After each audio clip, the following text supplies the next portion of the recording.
Baalee roobeen hin deema. Kottu bareeddu yaadamma. Intala gurbaa koo ani sin jaaladha. Akkuma ani sin jaabadha. Akkuma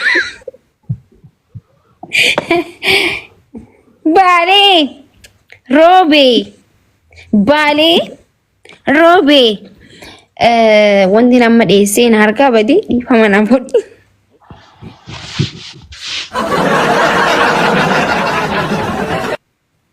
Dia kuduraa harkanatti dhodhooyte kanatti harkana dhodhooytan akkamitti ariin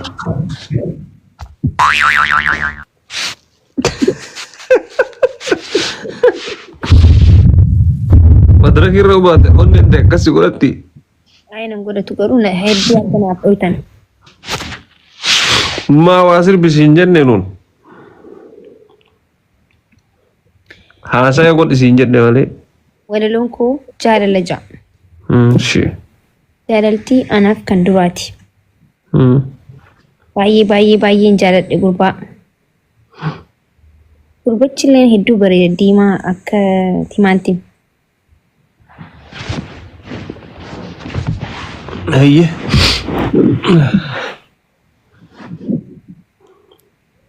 Maamilli qof gootaa mi'aase.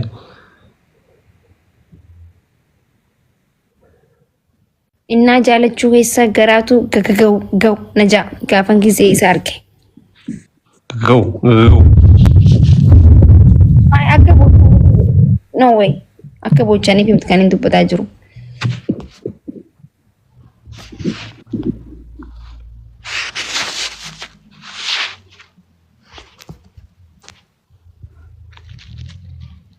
Yemmuu isaa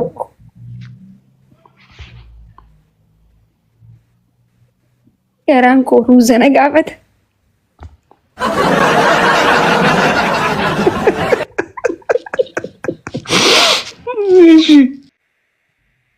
Hin deemin jenne bakka isaan maa dhayitu? Gandaan hin dhageessiin jedhe sanoo? Yoom naan jettee?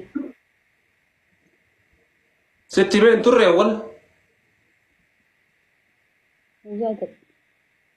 Hin yaadadhu akkamitti hin yaadanne sitti gisee meeqa sitti himira deddeebi'ee?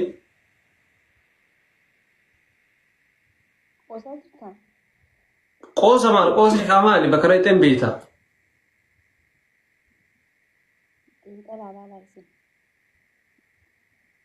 Kiyyaaffee ka dhugaa akka ta'u hin beektuu? Achiin dhaqeensi hin jedhee jira rasiin dura jechuudha.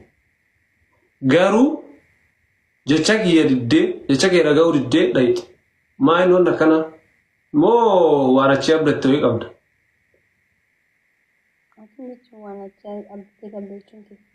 Jecha kiyya dhaga'uu dhabuun kan kee akkas fakkaata jedheeti.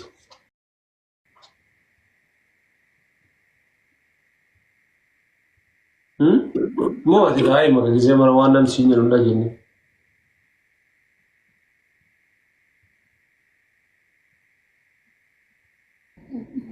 Garuu ati akkana goota jedhee takka yaadeen beeku garuu ammoo tachi dhabuu keetti baay'ee na aarsisteera. Galee. Sagalee qayyama faayisaa. Keeti.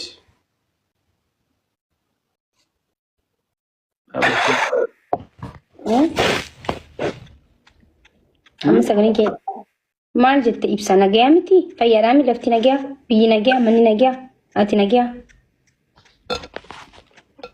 Nagaa miti.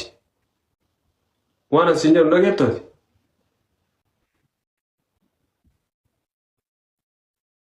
Siin jedhama maki.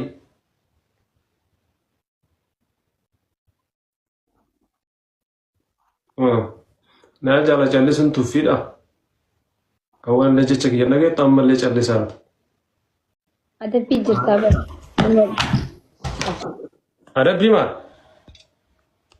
Adabbii maal irraa jirta bara?